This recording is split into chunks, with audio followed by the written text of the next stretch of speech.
वो तो वो ये क्या, ए रुको रुको रुको रुको। ये ज़ाया ली को इंट्रो क्यों लगा दिया मेरे पे भाई? मेरे को नहीं चाहिए इतनी बिजली, कम ऑन यार, रिलैक्स। तो क्या सिमा चैंपियंस ऑफ द वर्ल्ड में 3DX चेतन, देखो ठंड पड़ रही है लेकिन ऐसी बिजली भी नहीं पड़ रही है कि सुबह सुबह हमें टीवी पे ये देखने को मिले कि ज़ाया ली की एंट्रेंस पे इतनी बिजली दिख रही है। भाई साहब दिमाग खराब हो गया। मैं लिखा ये कौन आ गया ऐसा बिजली लेके। ओजो एक और चीज भाई, काफी लोगों ने कमेंट किया था पिछली वीडियो में ये बताने के लिए कि किस तरह से मैंने एक ड्रीम मैच ही करवा दिया और उसमें एजे स्टाइल्स को हरा दिया है पेज ने। यस ऐसा मैं मेरे मुंह से निकल गया बिकॉज ऑफ कोर्स मैं कहना चाहता था पेजे वर्सेस एजे ली, लेकिन मेरे मुंह से निकल गया पेज वर्सेस एजे स्टाइल्स। तो इसीलिए नहीं, इस बार किसी ने कमेंट भी लिखा था ये कि आई नो कि आप लोग टेस्ट लेना चाह रहे हो कि कौन कितना कॉन्सेंट्रेटेड है वीडियो में। नहीं, इस बार कोई टेस्ट नहीं था, इस बार जेन्युइनली एजे स्टाइल्स निकल गया मुंह से और पता भी नहीं चला। तो ये it was AJ Lee. Anyway SmackDown की तरफ बढ़ते भाई, क्या ही हैंडीकैप शुरुआत हुई थी बिकॉज सैमी ज़ेन को इतना तोड़ दिया। पैर पे कैसे लग गई भाई? मोड़ा तो हाँ तब ब्रॉक लेसनर ने, लेकिन पैर कैसे टूटा ये नहीं समझ में आया सैमी ज़ेन की बात। बट भाई जो गुस्से में था ना सैमी ज़ेन, ऐसा लग रहा था कि आज तो ब्रॉक लेसनर को ही ठोक देगा। और सबसे बड़ी बात, आज रोमन रेंस एब्सेंट थे। व्हाट, रोमन रेंस एब्सेंट ऐसा कैसे हो सकता है भाई? इतना तगड़ा मैच लड़ा था लास्ट वीक, तो उसके बाद देखो रेस्ट तो बनता है। ये आप लोग अग्री करोगे, Roman Reigns versus Sami Zayn का जो भी हमें क्लैश देखने को मिला था उन दो हीरोज के बीच, उसके बाद ब्रेक किसी का भी बनता था, तो वो आज देखने को मिला। और साथ ही साथ सैमी ज़ेन ने स्टार्टिंग में जो 2 बॉडीगार्ड लाए थे, वो 2 बॉडीगार्ड तो किसी काम के नहीं थे, बट पॉल हेमन ने आके जो किया है, मतलब बेसिकली पॉल हेमन आग लगाने के लिए आए थे, कहीं ना कहीं खुद ही फंस गए बिकॉज पॉल हेमन को पीटने के लिए जो सैमी ज़ेन ने तैयारी करी, then Brock Lesnar came and Brock Lesnar का अटायर वाज अमेजिंग। लाइक देखो एक होता है सेथ रॉलिंस, बेकी लिंच जो अपने अटायर पे मेहनत करते हैं, बट ब्रॉक लेसनर ना, उन्हें पता है मैं ट्रेंड बनाऊंगा एक ऐसे सुपरस्टार, एक ऐसे अटायर को जो कि किसी ने देखा भी नहीं होगा। अपना फार्मर वाला अटायर लाए और बना दिया इसको ट्रेंड, जो कि अच्छा भी लग रहा था ब्रॉक लेसनर पे कहीं ना कहीं। ब्रॉक लेसनर अपना अटायर चुनने के लिए जाते होंगे कि ओ हाँ ये दो, इसको सड़क से उठा के स्टार बनाऊंगा मैं। बट हाँ, जिस तरह से ब्रॉक लेसनर ने बात करी थी ना सैमी ज़ेन से, ऐसा लग रहा था कि यार ये इतना सेंसिबल कैसे हो गया। मतलब ब्रॉक लेसनर ये थोड़ी ना हम जानते हैं, Brock Lesnar doesn't give shit about Sammy Zayn और even about Heath Slater kids. और पॉल हेमन ने यही चीज बात करी कि भाई ये कौन सा ब्रॉक लेसनर देख रहा हूं मैं? जो पहले ब्रॉक लेसनर था वो होता, अब तक तो हड्डी पसली एक कर चुका होता, और फिर बाद में ब्रॉक लेसनर के अंदर से वो जानवर निकला और हड्डी पसली एक कर दी सैमी ज़ेन की भी, और उन दोनों को तो ऐसे निकाल दी। उन दोनों में ज्यादा मेहनत नहीं करनी पड़ी थी। बट द थिंग इज, क्या पॉल हेमन और ब्रॉक लेसनर मिले हुए? बिकॉज आज देखकर तो ऐसे ही लगा। पहली बात तो पॉल हेमन को बचाने ब्रॉक लेसनर आए, जो कि नहीं होना चाहिए था क्लियरली, और साथ ही साथ पॉल हेमन ने हेल्प करा ब्रॉक लेसनर को उनके अंदर का बीस्ट निकलवाने में। अबे क्या हो रहा है पॉल हेमन को? तुम्हारे ही जो क्लाइंट है रोमन रेंस, उसके साथ ही मैच है ब्रॉक लेसनर का, तो बेसिकली आप अपने ही क्लाइंट के जितवाने के चांसेस कम कर रहे हो क्लियरली।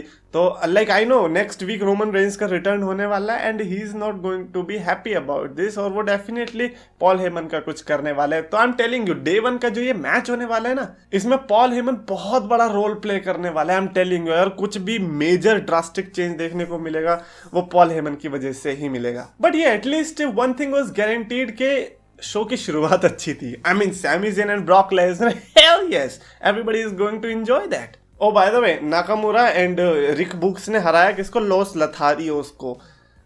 मेरे को ये समझ में नहीं आ रहा, क्या नाकामुरा को पता है कि टैग टीम चैंपियनशिप के लिए 2 बेल्ट्स होनी चाहिए? यार अपनी इंटरकॉन्टिनेंटल टाइटल डिफेंड करो ना, क्यों टैग टीम के पीछे पड़े हो? लॉस लथारियोस को हरा दिया, फिर नहीं अभी क्या है? पहले कॉर्बिन और उसके साथ, और अभी तुम इसके साथ लगे पड़े हो। Like I feel like intercontinental championship भाई सही में उसकी अब इज्जत नहीं रही है। जो इंटरकॉन्टिनेंटल चैंपियनशिप को वैल्यू मिलनी चाहिए वो नहीं मिलती है। आई नो कि आई एम सेइंग दिस, जो कि मुझे नहीं कहना चाहिए, but it is what it is. Intercontinental title like women's tag team championship को उससे ज़्यादा अच्छा रन मिल जाता है कभी कभी, यू नो, उनको ज़्यादा अच्छा टीवी टाइम मिल जाता है। But IC title is just overshadowed by 24/7 championship. Oh by the way, Drew McIntyre दिन प्रतिदिन इतने घातक क्यों होते जा रहे हैं भाई? एडम पियर्स की टेबल में तलवार ठोक दी, अबे ठोक दी, और एडम पियर्स से वो निकली भी नहीं, पता नहीं क्यों, पता कि इतना क्या हो गया। अभी मैं देखना चाहता हूँ कि अगले इवेंट में क्या ड्रू मैकिंटायर तलवार लेके आएंगे, बिकॉज क्या उनके पास दो तलवार है, या फिर उसी को जाएंगे उसके ऑफिस में, hello excuse me, well actually मैं अपनी तलवार भूल गया था, क्या मैं ले सकता हूँ? तो दैट वुड बी अमेजिंग है वो भी चीज दिखाए तो। बट हाँ, at least Drew McIntyre versus Sheamus का तो मैच देखने को मिला। However I was not expecting कि थोड़ा छोटा मैच देखने को मिलेगा, एंड ड्रू मैकिंटायर ने बहुत बेहतरीन तरीके से हराया, क्योंकि गुस्सा उनके अंदर से उबल रहा है कि भाई साहब मेरे को बैटल रॉयल में क्यों नहीं लड़ने दिया। और शेमस को जो हराया, आई थिंक लाइक ऐसा है कि मैं ड्रू मैकिंटायर और शेमस दोनों की साइड हूँ, तो मैं नहीं चाहता कि कोई भी सुपरस्टार हारे, एंड दोनों सुपरस्टार धीरे धीरे एलिवेट हो, और दोनों फ्रेंड्स भी है रियल लाइफ में, तो पता नहीं उनको तो कैसे ही हुआ होगा लड़ते टाइम। बट हाँ, ड्रू मैकिंटायर कहीं ना कहीं सही रास्ते पे जा रहे हैं फॉर द WWE चैंपियनशिप। अगर रोमन रेंस के साथ वो जल्दी भिड़ते हैं तो सरप्राइज मत होना, बिकॉज दिस बंदा is destroying everyone with his sword.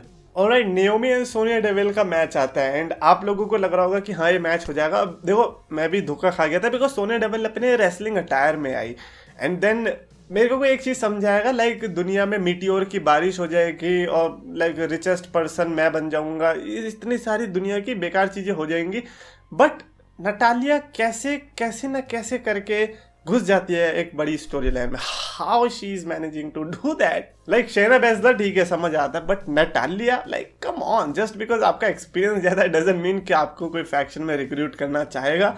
But लगता है मैं गलत हूँ, क्योंकि कोई चाह रहा है डेफिनेटली, तभी वो रिक्रूट हो रही है। तो इन तीनों की फैक्शन बनी, लेकिन नेओमी की हेल्प करने आई ज़ाया ली, और ऐसी आई कि आंधी आ गई, क्योंकि बिजलियां ही बिजलियां गिर रही है। और मैं टीवी को देख के मैं भाई क्या हो गया ये, क्योंकि इतनी बिजली तो भाई बटिस्टा के टाइम पे नहीं होता था, जब वो पायरो फटते थे, या फिर और कोई ऐसे बीस्ट के टाइम पे। लेकिन ज़ाया ली था भाई, तो उन्होंने कहा कि VFX guy showed it.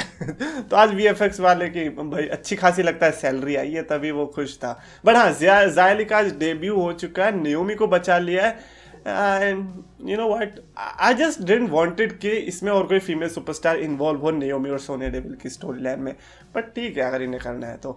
Charlotte and Tony storm के बीच भी मैच देखने को मिला। Most of the people were happy कि भैया ओ यस टोनी स्टॉर्म को मौका मिला है, बट शार्लेट के लिए एक्सपीरियंस, उन्हें पता है कि अगर टोनी स्टॉर्म जीत रही होगी तो उन्हें क्या करना है। दो ऑप्शंस थे, रेफरी को थप्पड़ मार सकती थी या फिर DQ करवा सकती थी। उन्होंने DQ करवाना सही समझा, टोनी स्टॉर्म को बस बजाए चले गए। रेफरी ने कहा भाई ये नहीं रुक रही, मैं मैच खत्म करवा देता हूँ। तो ऑफ कोर्स मैच ऐसे खत्म हो गया बुरी तरीके से। इसका एक ही मतलब है कि don't lose your hope. Of course day 1 में हमें इन्हीं के बीच मैच देखने को मिलेगा अगर ऐसे खत्म हो रहा है तो। एंड आई डोंट नो कि इसकी जरूरत क्या थी। अगर शार्लेट फ्लेयर को लगता था कि वो हरा सकती है टोनी स्टॉर्म को, या फिर उनके अंदर से कॉन्फिडेंस की कमी थी। बट हाँ, मेन इवेंट जो आया वो काफी शॉकिंग था। इन्होंने मेन इवेंट रखा कि बेस्ट टैग टीम इन WWE के लिए triple threat match, RK Bro versus Usos versus new day. Wow, that was shocking. देखो दो का समझ आ गया कि उसोस और RK Bro क्यों है, क्योंकि उनके पास चैंपियनशिप्स है। बट न्यू डे क्यों है भाई? जस्ट बिकॉज एक के पास एक क्राउन है और एक के पास 10 सेकेंड से कम में हारने का रिकॉर्ड है। No, but in all seriousness I think tag team division को यहाँ पर सीरियसली ले लिया, because the match was amazing. And guess what, who won? जिसके पास चैंपियनशिप्स नहीं थी। एक्जेवियर वुड्स और कॉफी ने कहा भाई अपनी चैंपियनशिप्स अपने पास रखो, बेस्ट टैग टीम तो हम ही है, चाहे हमारे पास कुछ हो ना हो, लेकिन हम ही को बेस्ट कहलाया जाएगा। तो ये आई थिंक स्मैकडाउन की ending was good, starting was good, बीच में कहीं ना कहीं थोड़ा फिलर टाइप लग रहा था, बट अगर 2 घंटे की स्मैकडाउन हो तो बेरेबल रहता है। एंड यस, रोमन रेंस के बिना भी शो वाज गुड, तो मैं कहूँगा कि ठीक है, राइट ट्रैक पर है। ब्रॉक लेसनर और सैमी ज़ेन का सेगमेंट मिल गया, और क्या चाहिए है? इससे ज्यादा क्या जान लोगे?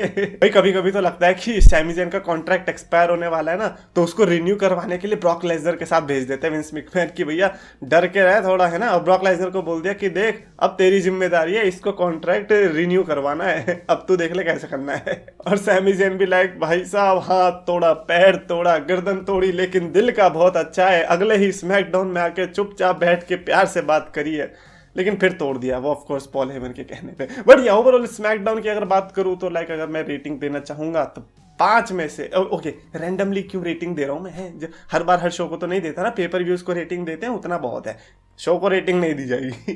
कमेंट्स में लिखकर बताओ आपका फेवरेट पार्ट क्या आया, या फिर कुछ अलग स्मैकडाउन से रिलेटेड बात करनी है। अगर आपको वीडियो पसंद है तो प्लीज लाइक करो, शेयर करो, चैनल को सब्सक्राइब करो। रेसलिंग फैंस को पास बुलाया, मीठे शब्दों से सबका दिल था चुराया, अपने नाम का सच दम था बनाया, 2 लाख का इसने परिवार था जुटाया। पर समय की मार है, ये मेहनत की हार है, ये खुद को बदलना तो मेरे शब्दों के विचार है। अफसोस है कि आज सबने इसको भुलाया। फ्राइडेज को इसने RKO था लगाया।